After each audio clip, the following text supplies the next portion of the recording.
Winter night in Chicago. Evan Hayes quietly watched the man in the black suit slip an envelope to Tony, the bodyguard standing near table 12. Tony checked his watch, glanced at the back exit. Again. The woman he was supposed to protect sat 10 feet away, cutting into her steak, unaware. Alexis Vale, billionaire, untouchable, alone. Evan had served her table enough times to know when something was wrong. He grabbed a pen and wrote something. If he was wrong, he would lose his job. If he was right, she might not leave this restaurant alive. Evan Hayes had worked the night shift at Lexington for 3 years, long enough to read a room without thinking, long enough to know when a customer wanted conversation and when they wanted to be invisible, long enough to notice when something felt off. Tonight, something felt off. He moved between tables with the kind of efficiency that came from repetition. Refill water, clear plates, smile when it mattered. His daughter was asleep at his mother's place across town, and he had 4 more hours before he could go home. 4 more hours of sore feet and forced politeness and tips that sometimes covered groceries and sometimes didn't. Table 12 was occupied by the same woman who came in twice a month. She always sat alone, always ordered the same thing. Filet mignon, medium rare, no wine, sparkling water with lime. She wore tailored suits that probably cost more than his rent, and she never looked at her phone while she ate. Evan didn't know her name the first few times he served her, but one of the other waiters had whispered it like it mattered. Alexis Vale, billionaire, real estate, investments. The kind of person who owned buildings instead of living in them. But when she sat in that corner booth, she didn't look like power. She looked tired. She looked like someone who had forgotten what it felt like to sit across from another person. Evan understood that. Her bodyguard stood near the wall, always within 10 feet of her table. Tony. Buzz cut. Black suit. The kind of guy who didn't blink much. Evan had served them enough times to recognize the routine. Tony never sat. Never ate. Never spoke unless Alexis spoke first. He just stood there, scanning the room like he was waiting for something to go wrong. Tonight, Tony wasn't scanning the room. He was watching the door. Evan noticed it halfway through his shift. Tony kept glancing at his watch, not the casual glance of someone checking the time. The tight, nervous glance of someone waiting for a signal. Then the man in the black coat walked in. He didn't sit, didn't order, just walked straight toward Tony like he knew exactly where he was going. Evan was carrying a tray of dirty plates toward the kitchen when he saw them. The man said something. Tony nodded. Then the man handed him an envelope. Evan slowed his pace.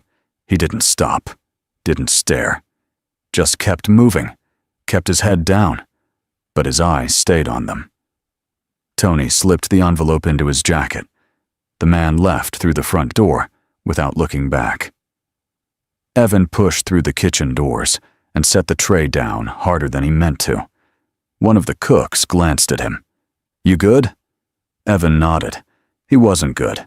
He was trying to decide if what he just saw was his business or if he should pretend he didn't see it. He walked back out into the dining room. Alexis was still eating. She didn't look up, didn't notice Tony standing 5 feet away, checking his watch again, checking the back exit. Evan had been a waiter long enough to know what people looked like when they were planning something. Tony wasn't protecting her anymore. He was waiting for her to finish her meal so he could move her somewhere else, somewhere specific. Evan wiped down an empty table near the bar and kept his eyes on Tony. The bodyguard shifted his weight, looked at the exit again. His hand went to his pocket. Not the pocket with the envelope. The other one. Evan's chest tightened. He had a daughter, 7 years old, brown hair that tangled no matter how much he brushed it, a laugh that sounded like bells. She was the only reason he took this job. The only reason he worked nights and slept 4 hours and smiled at people who didn't see him. If he walked away from this, Nothing would happen to him. He would finish his shift, go home, kiss his daughter on the forehead while she slept. But Alexis Vale wouldn't make it to her car. He didn't know how he knew. He just did. Evan grabbed the check from the printer and walked toward table 12. His hands were steady, but his heartbeat wasn't. He set the folder down in front of Alexis without a word. She glanced up at him for the first time that night. Her eyes were gray. Calm, the kind of calm that came from practice. "Thank you," Alexis said quietly. Evan nodded. He turned to walk away, then stopped. He pulled the pen from his apron pocket and flipped open a napkin. His handwriting was fast, uneven. "Your bodyguard sold you out." He folded the napkin, slipped it into the check folder, and walked back toward the bar before his nerve could break. His hands were shaking now. He poured water into a glass he didn't need and watched table 12 from the corner of his eye. Alexis opened the folder. She saw the bill first, then the napkin. She didn't gasp, didn't freeze. She just read it. Once. Twice. Then she looked up. Not at Evan. At Tony. Her face didn't change, but something in her eyes did. Something sharp. Tony noticed.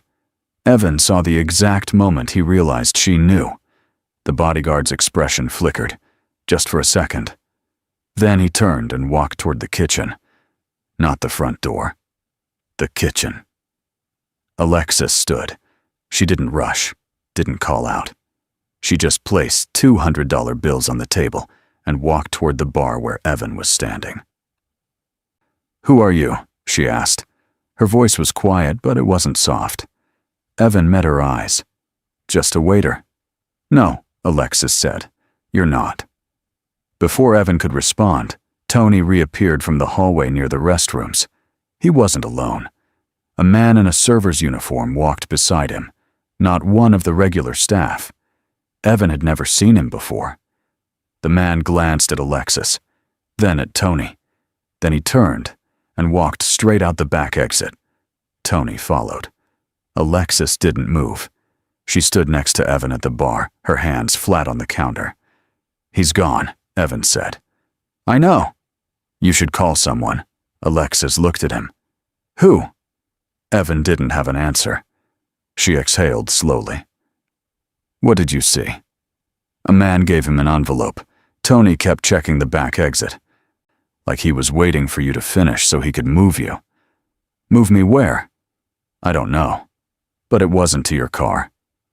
Alexis stared at the back hallway where Tony had disappeared. Her jaw tightened. "He's worked for me for 6 years. I'm sorry." "Don't be." Her voice was flat. "You just saved my life."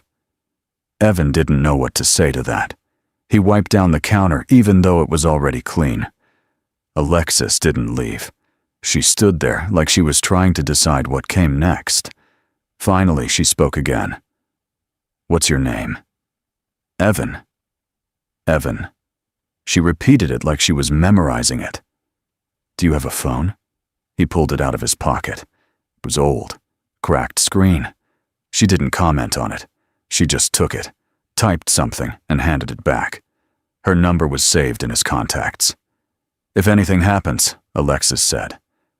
"If anyone asks you about tonight, call me first." "Why would anyone ask me?"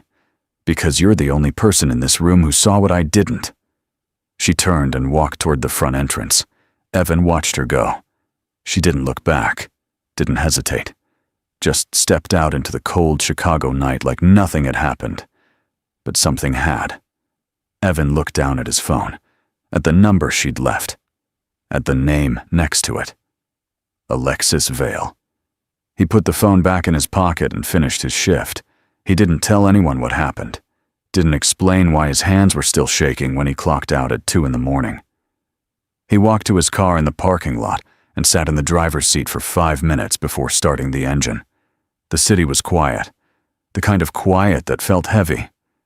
Evan thought about his daughter, about the bills stacked on his kitchen counter, about the fact that he had just stepped into something he didn't understand.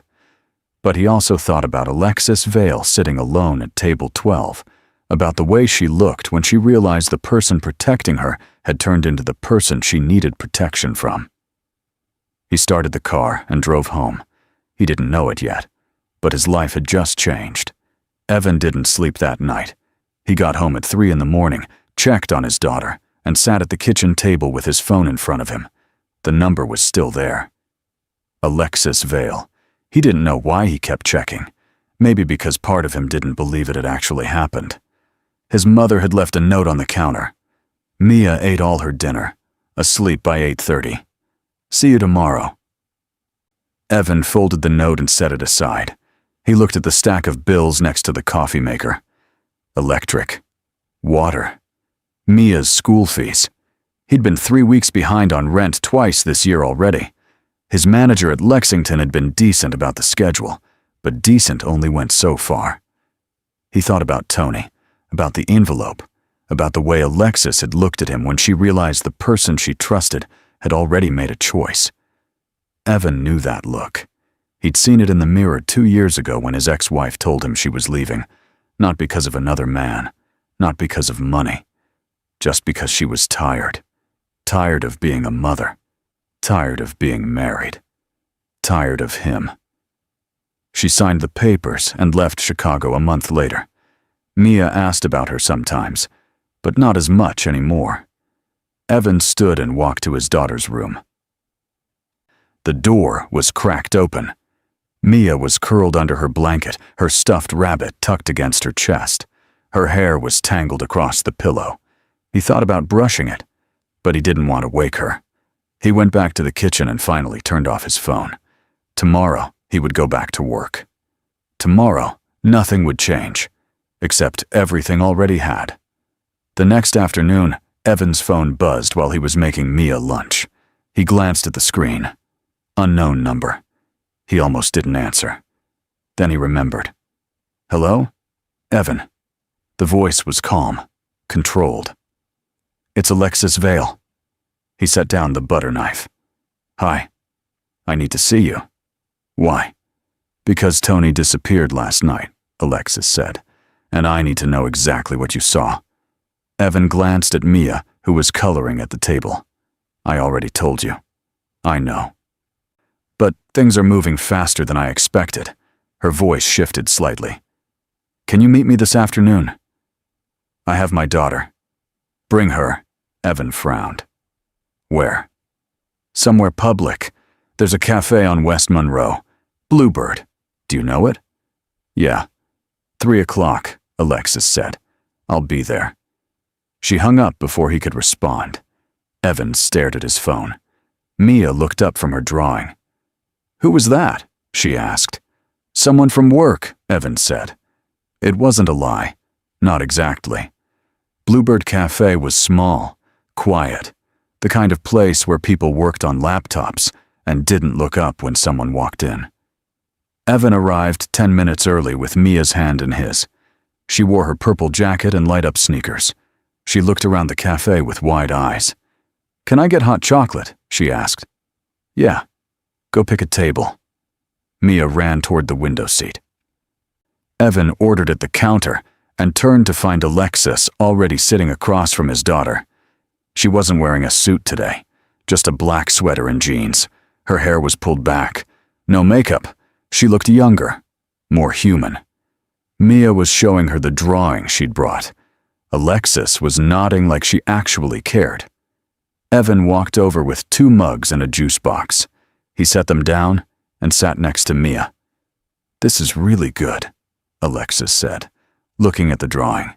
It was a house with a lopsided tree and a stick-figure family. Is this you? Mia pointed.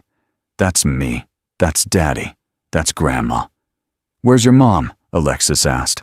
She left, Mia said simply. But it's okay. Daddy makes good pancakes. Evan's chest tightened.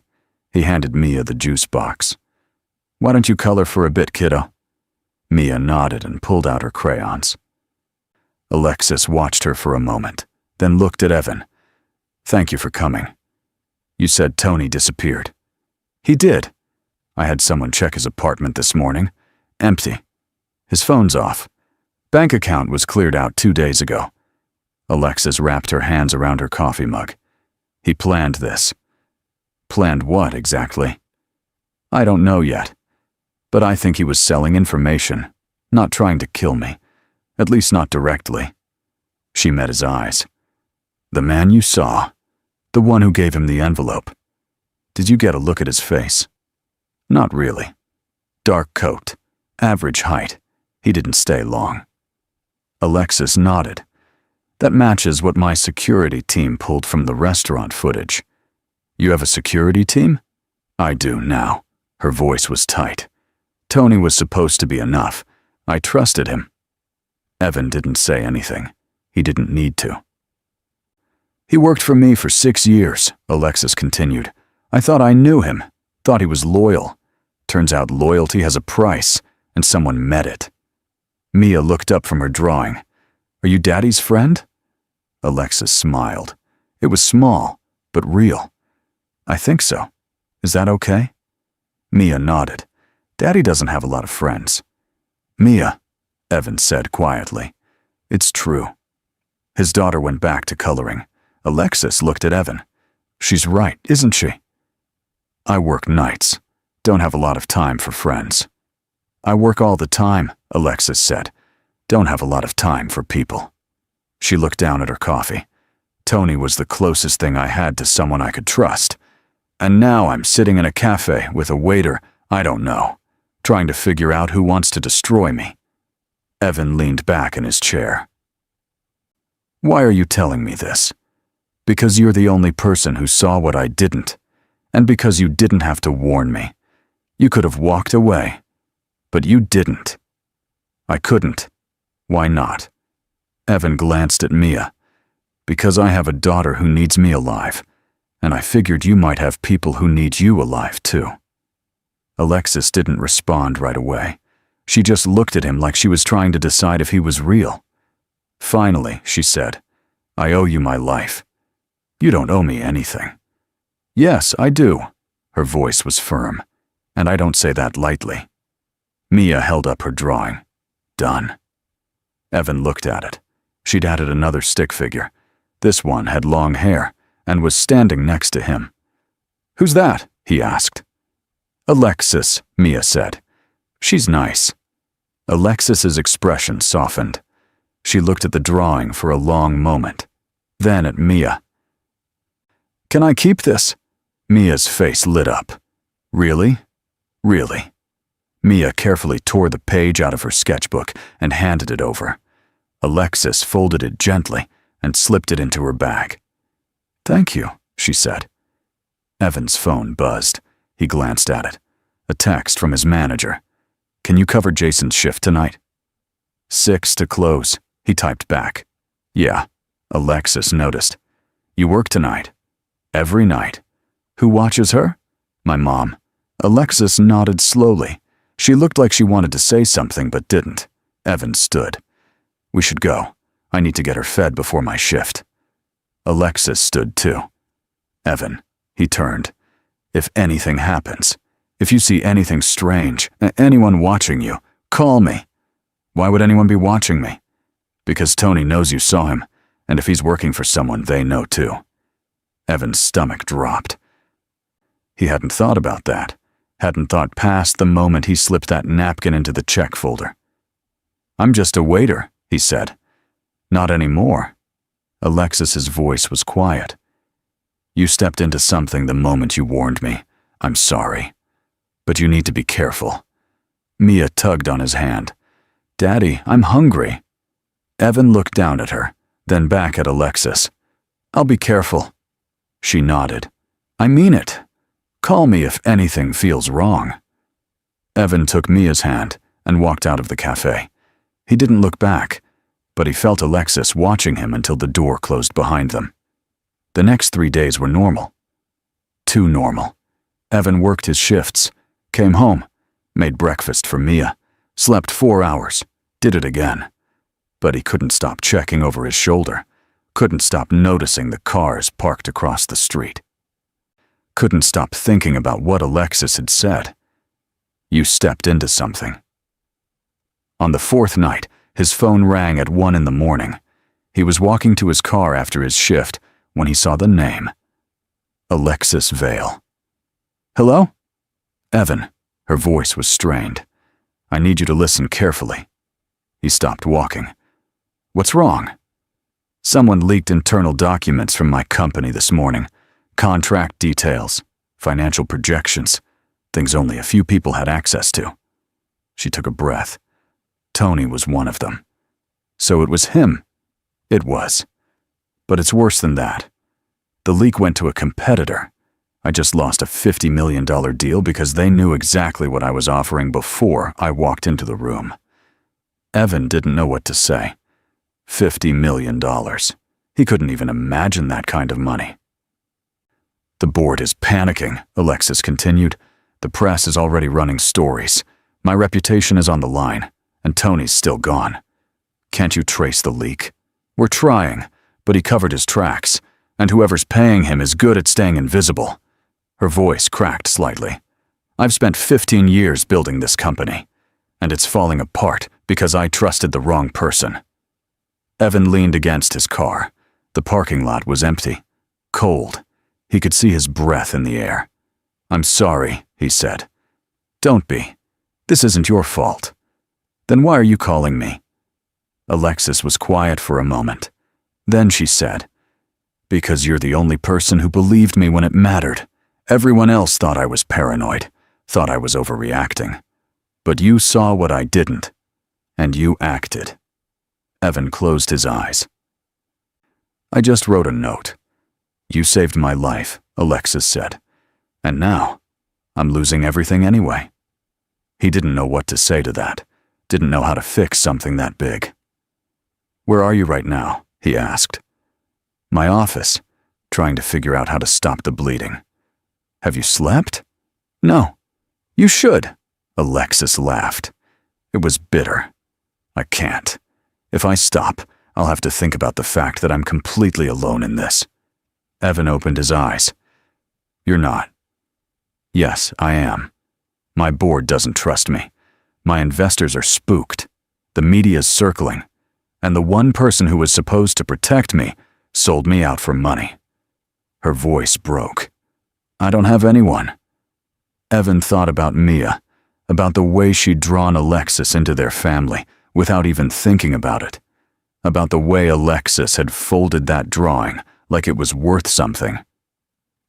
You have me, he said. The line went quiet. I'm just a waiter, Evan added.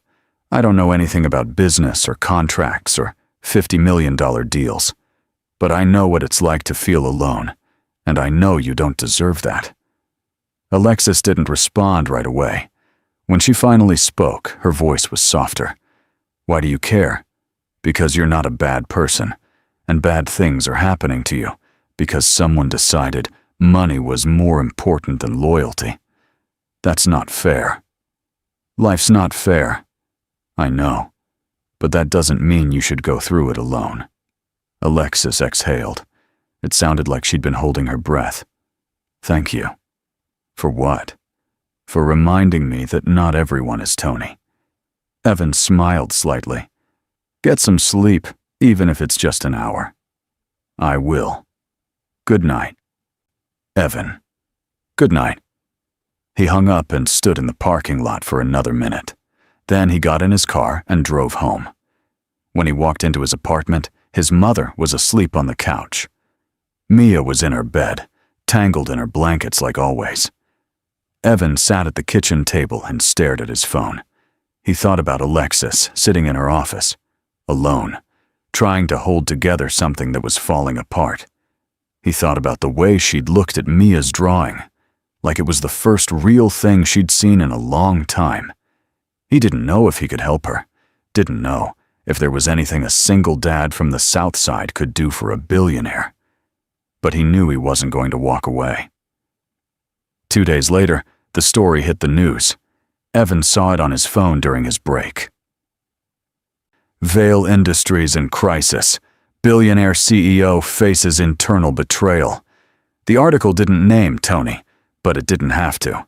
The details were enough.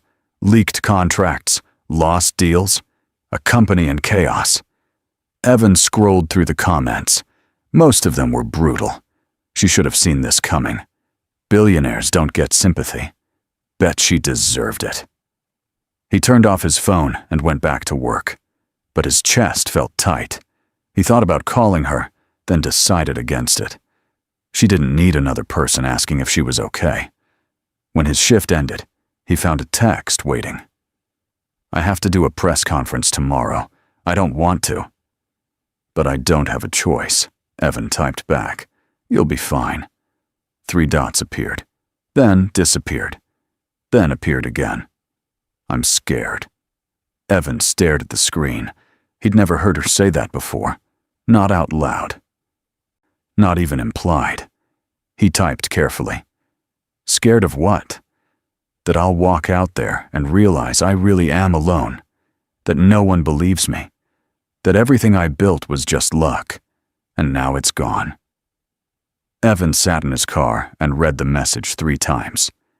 Then he called her. She answered on the first ring. "Evan." "You're not alone," he said. "You keep saying that." "Because it's true. And tomorrow, when you walk out there, you're not going to be thinking about the people who don't believe you. You're going to be thinking about the ones who do. There aren't many of those." "There's one," Evan said, "and she drew you into her family because she thought you were worth it." Alexis went quiet. Then she said, "Mia." "Yeah, Mia. And me. And probably a lot of other people you don't even know about yet. But you're not alone. You just feel like it because the loudest voices are the cruelest ones. I don't know if I can do this. You can, because you're not doing it for them. You're doing it for you." Evan leaned back in his seat. "And because you don't need the whole world on your side, you just need the right people." Alexis took a shaky breath. "When did you get so good at pep talks?" "I have a 7-year-old. You learn fast." She laughed. It was quiet, but real. "Thank you. Anytime. Evan." "Yeah? If I survive this, I owe you dinner. A real one. Not as a client and a waiter. Just as 2 people." Evan smiled. "I'd like that." "Good, because I would too." She hung up. Evan sat in his car for a long time, staring at the dark street ahead of him. He didn't know what happened next. Didn't know if Alexis would make it through the press conference. Didn't know if Tony would ever be found. But he knew one thing. He wasn't just a waiter anymore. He was someone who mattered to someone who mattered. And that was enough. The press conference was scheduled for 2 o'clock. Evan wasn't supposed to be there. He had a shift at Lexington that started at 6, and Mia had a playdate that afternoon. But when he turned on the news during lunch, he saw the live coverage starting. Alexis Vale to address company crisis. He sat on the couch with Mia coloring beside him and watched the screen. The camera showed a podium with microphones. Reporters filled the room. The energy felt hostile even through the television. Then Alexis walked out. She wore a navy suit. Her hair was pulled back. She looked tired, but she didn't look broken. She stood at the podium and looked directly into the cameras. "Good afternoon," Alexis said. Her voice was steady. "I'm here to address the recent events surrounding Vale Industries and the internal breach that has affected our operations." The room was silent. 10 days ago, I learned that someone I trusted had been selling confidential information to a competitor. That person was my head of security, Tony Brennan, who had worked for me for 6 years. I believed he was loyal. I was wrong. She didn't flinch when she said it, didn't soften it. The leaked documents resulted in the loss of a major contract. They damaged relationships with investors. They created doubt about the integrity of my company. And I take full responsibility for that. I hired Tony. I trusted him. And I failed to see the warning signs. Evan leaned forward. Mia looked up at him. "Is that your friend?" she asked. "Yeah," Evan said quietly. She looked sad. She is. On the screen, Alexis continued. But I want to be clear about something. This breach happened because one person chose money over integrity. Not because Vail Industries is weak. Not because our work is flawed. And not because I don't know how to lead. Her voice hardened slightly. I have spent 15 years building this company from nothing. I have made mistakes. I will make more. But I have never stopped fighting for what I believe in. And I'm not going to start now. The reporter started shouting questions. Alexis raised a hand. I know there are questions. I know there's speculation. But the truth is simple. Tony Brennan is under investigation. The authorities are involved. And Vail Industries will recover. Because we always do. She stepped back from the podium. The camera followed her as she walked off the stage without looking back. Evan turned off the television. His chest felt tight, but not in a bad way. He thought about the woman he'd seen sitting alone at table 12, the one who looked like she'd forgotten what it felt like to have someone on her side. She wasn't that person anymore. Mia tugged on his sleeve. Daddy, can we call her? Maybe later, kiddo. I want to tell her she did good. Evan smiled. Yeah, she did. 3 hours later, Evan's phone rang while he was driving Mia to his mother's house. He answered on Bluetooth. Evan. It was Alexis. She sounded exhausted. I saw the press conference. And? You were amazing. Alexis laughed. It was shaky. I almost threw up beforehand. You didn't look like it. Good. That was the point. She exhaled. It's over. For now, anyway. The board is still furious. The investors are still nervous. But at least I said what I needed to say. You did more than that. You reminded people who you are. I reminded myself, Alexis said quietly. I almost didn't go through with it. I stood backstage and thought about walking out the back door, just disappearing, letting someone else clean up the mess. What stopped you? You. Evan frowned. Me? What you said last night, about not needing the whole world, just the right people. Her voice softened. I realized I was so focused on everyone who doubted me that I forgot about the ones who didn't. Evan glanced at Mia in the rearview mirror. She was looking out the window, humming to herself. I'm glad, he said. Me too. Alexis was quiet for a moment. Then she said, Tony turned himself in this morning. Evan's hands tightened on the wheel. What? He walked into a police station 2 hours after the press conference, confessed to everything, selling information, taking bribes, all of it. Why? I don't know. Maybe he couldn't live with it. Maybe whoever paid him cut him loose. Either way, it's over. Evan didn't know what to say. He'd spent the last week waiting for the other shoe to drop, for Tony to come back, for something worse to happen. But it was over. How do you feel? He asked. Relieved. Angry. Sad. Alexis sighed. Mostly sad. I keep thinking about the person he used to be, or the person I thought he was. I don't know if that version ever existed. Maybe it did. And then something changed. Maybe. She didn't sound convinced. The investigators said he was paid $75,000 for the information. That's it. $75,000. 6 years of loyalty. And that's what it cost to buy him. Evan thought about his rent, about the bills on his counter. $75,000 would change his life, but it wouldn't make him betray someone who trusted him. I'm sorry, he said. Don't be. You're the one who saved me from him. Alexis's voice steadied. Speaking of which, I owe you dinner. Evan smiled. You don't owe me anything. I know. But I want to. If you're willing. I am. Good. Because I'm tired of sitting in boardrooms with people who only care about numbers. I want to sit across from someone who cares about people. Evan pulled into his mother's driveway. Mia was already unbuckling her seatbelt. When? He asked. Tomorrow night. If you're free. I work. Take the night off. I can't afford to. Alexis didn't respond right away. Then she said, Evan, let me do this. Please. He thought about saying no, about insisting he didn't need her help. But the truth was, he was tired. Tired of working every night. Tired of choosing between paying rent and buying Mia new shoes. Tired of pretending he had it all under control. Okay, he said. Okay. Alexis sounded lighter. I'll text you the address, 7 o'clock. I'll be there.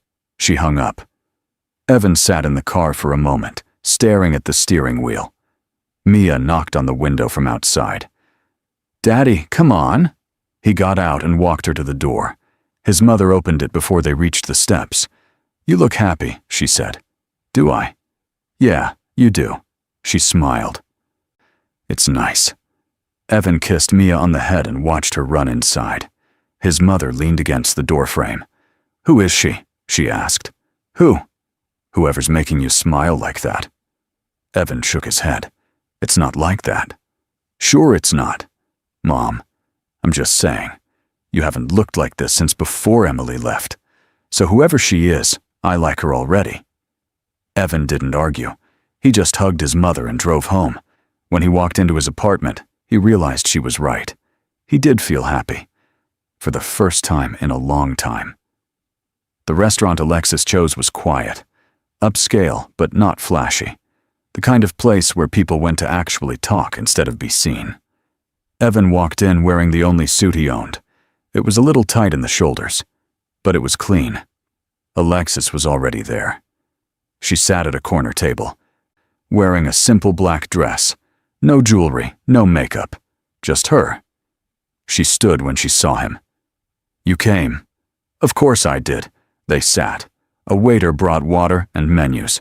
Evan glanced at the prices and tried not to react. Order whatever you want, Alexis said. I'm fine with anything. Evan. She looked at him. You don't have to do that here. This isn't Lexington.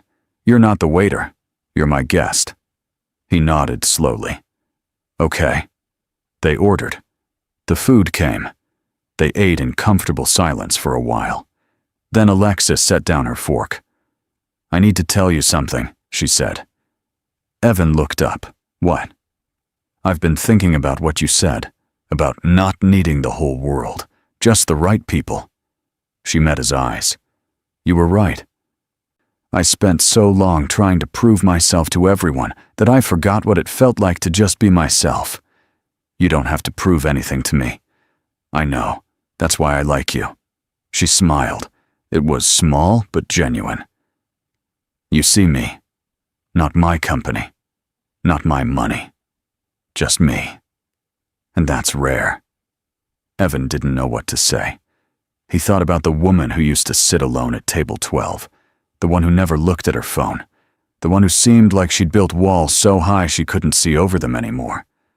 I see you too, he said. What do you see? Someone who's tired of being strong all the time. Someone who wants to stop fighting for 5 minutes and just breathe. Alexis's eyes softened. Yeah, that's exactly it. They talked for another hour. About Mia, about Evan's life before he became a single dad. About Alexis's childhood and how she built her company from nothing.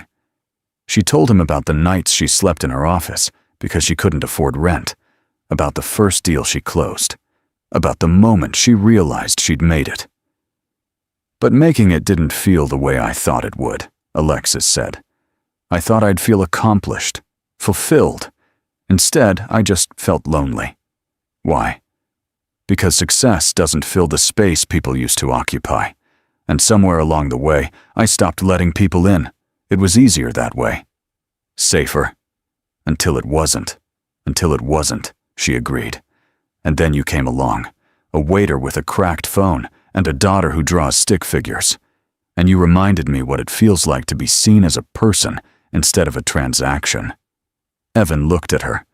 Really looked at her. You saved me too. You know. Alexis frowned. How? I've spent 2 years just surviving, working, paying bills, making sure Mia's okay. but I forgot what it felt like to matter outside of being her dad. You reminded me. You matter, Evan. A lot. So do you. They sat there for a moment, just looking at each other. The restaurant buzzed around them, but it felt distant, like they were in their own world. Finally, Alexis said, I meant what I said earlier, about owing you. You don't owe me anything. I owe you my life, twice. Once in the restaurant, and once when you kept me from drowning in my own loneliness. Evan reached across the table. He didn't think about it, just did it. Alexis looked down at his hand, then placed hers in it. So what now? He asked. Now? Alexis smiled. Now I ask if you'd be willing to have dinner with me again. Not because I owe you, but because I want to. As what? As a woman asking a man if he'd like to spend more time together. No titles, no roles, just us. Evan thought about Mia, about his apartment, about the fact that his life was a mess and hers was a boardroom. He thought about how different they were, how impossible this should be. But then he thought about the way she looked at Mia's drawing, about the way she'd called him when she was falling apart, about the way she made him feel like he was more than just a guy trying to survive. Yeah, he said. I'd like that. Alexis's smile widened. It was the first real smile he'd seen from her. Not polite, not controlled, just happy. Good, she said, because I would too. They left the restaurant an hour later. Evan walked her to her car. She turned to face him before getting in. Thank you, Alexis said. For what? For seeing me. For saving me. For reminding me I'm not alone. Evan smiled. Anytime. She got in her car and drove away. Evan stood in the parking lot and watched her go. Then he pulled out his phone and texted his mother. Can you watch Mia tomorrow night too? The reply came immediately. Of course. You seeing her again? Yeah. Good. She's good for you. Evan smiled and put his phone away. He walked to his car and drove home. When he got there, Mia was asleep in her room. He sat at the kitchen table and looked at the stack of bills. They were still there, still unpaid, still waiting. But for the first time in 2 years, he didn't feel like he was drowning. He felt like he was breathing, and that was enough. The next morning, Evan woke up to a text from Alexis. Thank you for last night. I haven't felt that calm in years, he typed back. Me neither. 3 dots appeared. Then a message. Mia's drawing is on my desk, right next to my coffee. It makes me smile every time I see it. Evan smiled. She'd like that. I know. Tell her, I said. Thank you. I will. Evan set his phone down and walked to Mia's room. She was awake, sitting up in bed with her stuffed rabbit. Morning, kiddo. Morning, Daddy. She looked at him. Are you happy? Yeah, I am. Good. You should be happy more. Evan sat on the edge of her bed. You're pretty smart, you know that? Mia grinned. I know. He hugged her. And for the first time in a long time, he believed that everything was going to be okay. Not because his problems were solved, not because his life was perfect, but because he wasn't facing it alone anymore. And neither was Alexis.